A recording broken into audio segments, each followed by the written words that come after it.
بسم اللہ الرحمن الرحیم الحمد للہ والصلاۃ علی اہلہا۔ محترم ناظرین، ہمارے شہر میں بے شمار مدارس ہیں، مکاتب ہیں۔ مدارس اور مکاتب میں اللہ اس کے رسول صلی اللہ علیہ وسلم کی باتیں پڑھائی جاتی ہیں، سمجھائی جاتی ہیں۔ مدارس کے عناصر اربع ہوتے ہیں، 4 بنیادی ستون ہوتے ہیں، جس میں ایک بہت اہم رول ذمہ داران کا ہوتا ہے۔ ذمہ داران سے متعلق چند باتیں لے کر میں آپ حضرات کے سامنے حاضر ہوا ہوں۔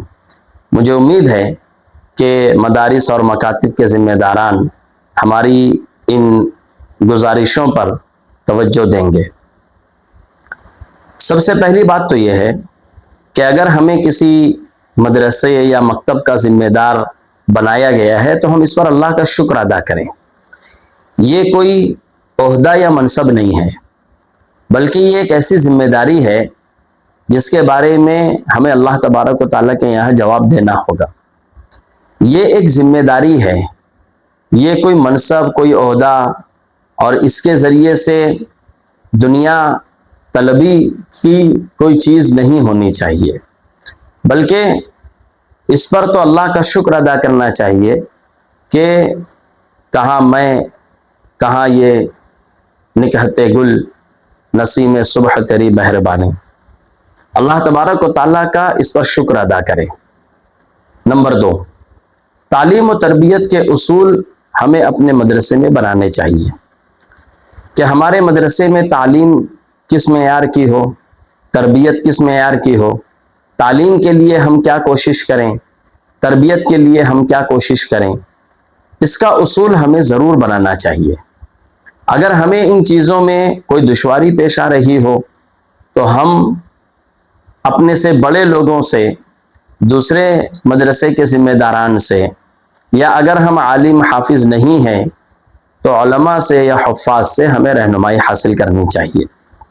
نمبر 3، تعلیم کے لیے ضروری اشیاء کا انتظام کرنا چاہیے۔ اس کا مطلب یہ ہے کہ اگر طلبہ کے بیٹھنے کے لیے انتظامات نہیں ہیں ہم وہ کریں، اساتذہ کے بیٹھنے کے لیے انتظامات نہیں ہیں ہم وہ کریں۔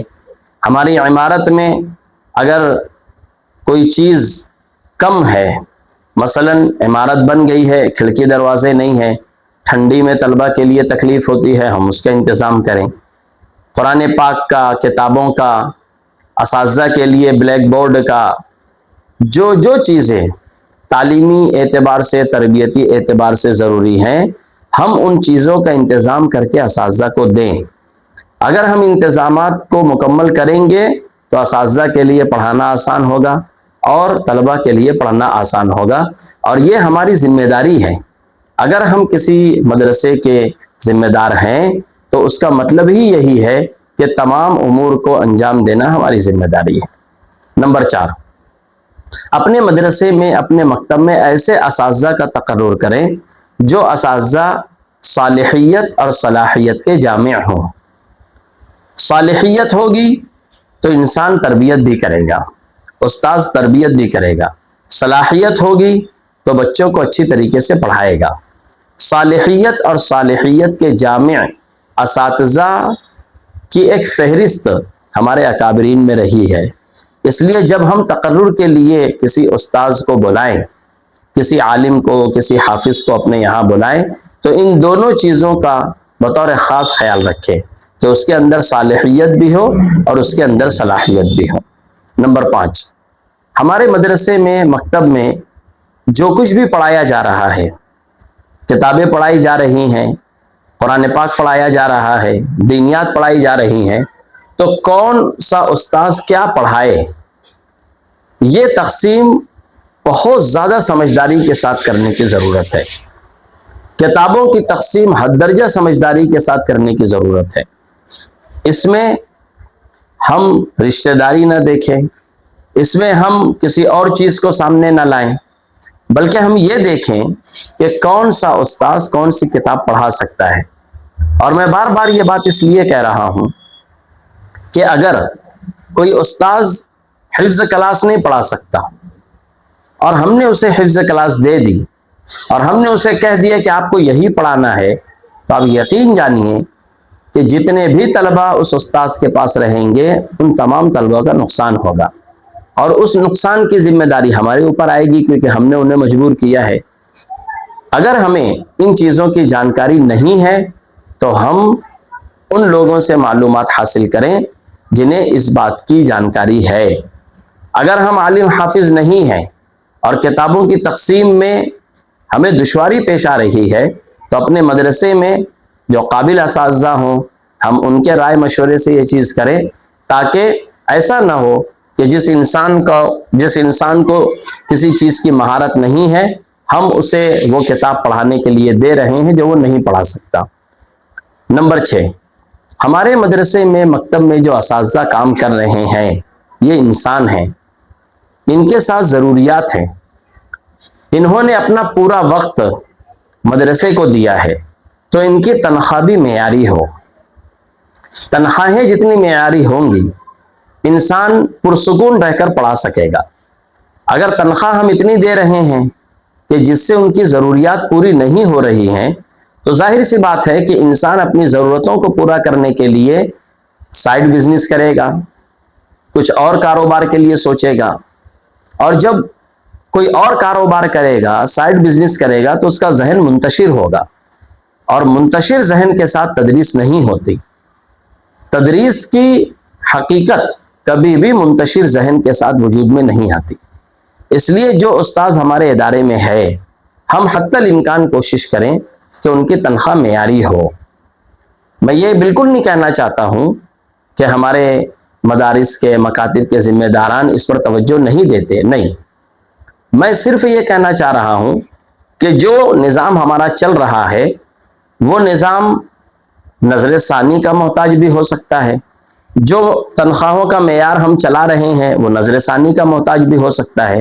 بہت سارے ذمہ داران الحمدللہ بہت جی جان سے اپنے مدرسے اور مکتب میں لگے رہتے ہیں، بالکل بھی کہیں سے ایسا محسوس نہیں ہوتا کہ یہ لوگ بے فکری کر رہے ہیں، لیکن بہت سی جگہیں ایسی بھی ہیں جہاں اس طرف توجہ نہیں ہو پاتی۔ یہ توجہ کا نہ ہونا غیر شعوری طور پر بھی ہو سکتا ہے، اس لیے اپنے ادارے میں جو اساتذہ پڑھا رہے ہیں ان کی تنخواہوں کا معیار ہم اچھے سے اچھا رکھیں۔ نمبر 7، تعلیم کے علاوہ جو کام ہے وہ کام اساتذہ کے سپرد نہ کریں، انہیں ان کاموں کے کرنے کے لیے مجبور نہ کریں۔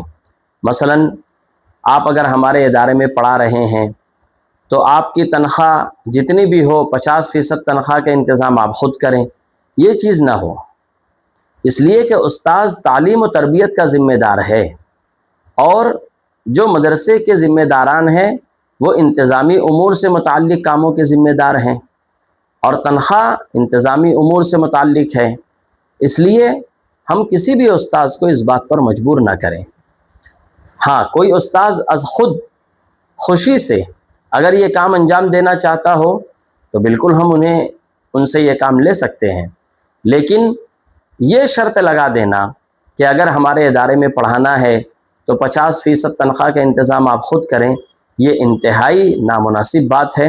اس سے یہ ہوگا کہ انسان ہمارے ادارے میں پڑھانے والا، ہمارے مدرسے میں مکتب میں پڑھانے والا استاذ مجبور ہوگا، اور جب انسان مجبور ہو جاتا ہے تو پھر ہمیں کوئی اچھا رزلٹ وہ نہیں دے سکتا۔ ہمارے ادارے میں پھر ایسے اساتذہ آئیں گے جو کمزور ہوں گے، انہیں جب پتہ چلے گا کہ یہاں اتنی مجبوریاں ہیں تو جو کہیں نہیں چل سکے گا وہ ہمارے ادارے میں آئے گا، اور مجبور اور کمزور لوگوں سے اچھے رزلٹ حاصل نہیں ہوتے۔ اس لیے تعلیم کے علاوہ کے کاموں پر اساتذہ کو مجبور نہ کریں۔ میں جو لفظ استعمال کر رہا ہوں مجبور کا، یہ بہت اہمیت کا حامل ہے۔ کوئی استاذ از خود اگر کرنا چاہے تو وہ ان کا اپنا کام ہے۔ نمبر 8، تنخواہ کو وضع کرنے کا شرعی اصول جو ہے اس اصول کے مطابق ہم تنخواہ وضع کریں۔ یہ بہت افسوس کی بات ہے کہ بہت سارے ادارے ایسے ہیں جہاں چھٹیوں کی تنخواہ نہیں دی جاتی، جہاں اس طرح کے اصول بنا دیے گئے ہیں کہ چھٹی میں آپ کو 2 مہینے کی اگر چھٹیاں ہیں، سالانہ تعطیلات ہیں، تو 1 ہی ماہ کی آپ کو تنخواہ دی جائے گی، یا چھٹیوں میں اگر آپ نے ہمارا فلاں کام نہیں کیا یا فلاں بات نہیں مانی تو آپ کی تنخواہ وضع کر لی جائے گی، یہ انتہائی نامناسب بات ہے۔ آپ تھوڑی دیر کے لیے غور کریں کہ کون شخص ہوگا جو اس طرح مجبوری میں کام کرے گا۔ وہ اس وقت تک کام کرے گا جب تک اسے کوئی دوسری جگہ نہیں مل جاتی، جس دن اسے دوسری جگہ ملے گی وہ آپ کے ادارے سے چلا جائے گا۔ اس طرح اچھے اساتذہ ان چیزوں کی وجہ سے ادارہ چھوڑ جائیں گے۔ جب ادارہ چھوڑ جائیں گے تو پھر اچھے لوگ ہمیں نہیں ملیں گے۔ اچھے لوگوں کے نہ ملنے کی وجہ سے ادارے کی تعلیمی اور تربیتی ترقی رک جائے گی اور امت کا نقصان ہوگا۔ امت کے بچے جو مدرسے میں آئے ہیں یہ تعلیم و تربیت سے ناآشنا رہیں گے، نابلد رہیں گے، تو کتنے بڑے نقصان کے ہم ذمہ دار بن جائیں گے۔ ہم مدرسے کے ذمہ دار اس لیے تو نہیں بنے ہیں کہ ہماری جھولی میں اور ہمارے اکاؤنٹ میں گناہ آئیں، ہم تو اس لیے بنے ہیں تاکہ ہماری آخرت بنے۔ تو ہمارا کوئی بھی فیصلہ مدرسے کے نقصان کا سبب نہ ہو، اس کی ہم بھرپور کوشش کریں۔